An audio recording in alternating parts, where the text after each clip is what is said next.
16 ساڵە لە خانوویەکی تەجاوزدا دەژی.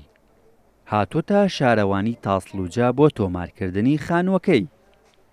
نەسرەدین حەمەنووری کە دانیشتووی گەڕەکی دەروازەی لە تاسڵوجە لە خانوویەکدا دەژی کە تاپۆی نییە و تەجاوزە. ئەو دڵخۆشە بە بڕیاری تۆمارکردنی خانووەکەی، خوازیاری ئەوەیە بە زوویی کارەکانی تاپۆکردنەکەشی جێبەجێ بکرێت. خانووەکەم لە تاسڵوجەیە لە گەڕێکی دەروازە نزیک بنکەی تەندروستی لە 2006 دروستم کردووە. خانووەکەم لە عەرزی تەجاوزدا دروست کردووە، بەدەم خانوویەکی تاپۆوەیە.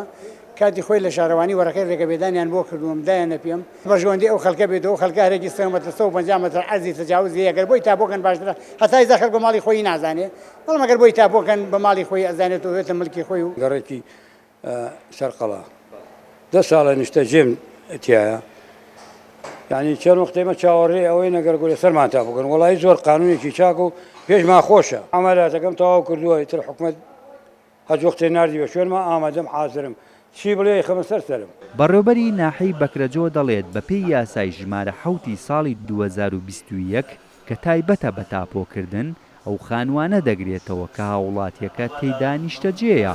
ڕاشی گەیاند دوای تۆمارکردنی خانۆکانیش لە داهاتوودا لە ڕێگەی چەند لیژنەیەکەوە کارەکانیان جێبەجێ دەکرێت.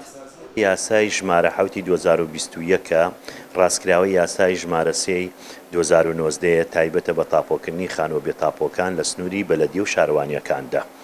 ئەم یاسایە تەنها ئەو خانووانە دەگرێتەوانەیە کە پێش بەرواری سیویەکی 12 2020 دروستکراون ماڵی تایە نیشتەجێ بووە لە سنووری شارەوانیەکاندایە. ئەمەش تەنها بەس ئەوەیە داواکاریەکان پێشکەش بن، دوایی ئەچەند میکانیزمی ڕێکارەکانی تر ئەگرنە بەر کە پێکهێنانی لیژنەی لاوەچیە و لیژنەی تر پێکات و لیژنەی خەمڵاندنەوە چەند لیژنەیەک تر پێکاتووە.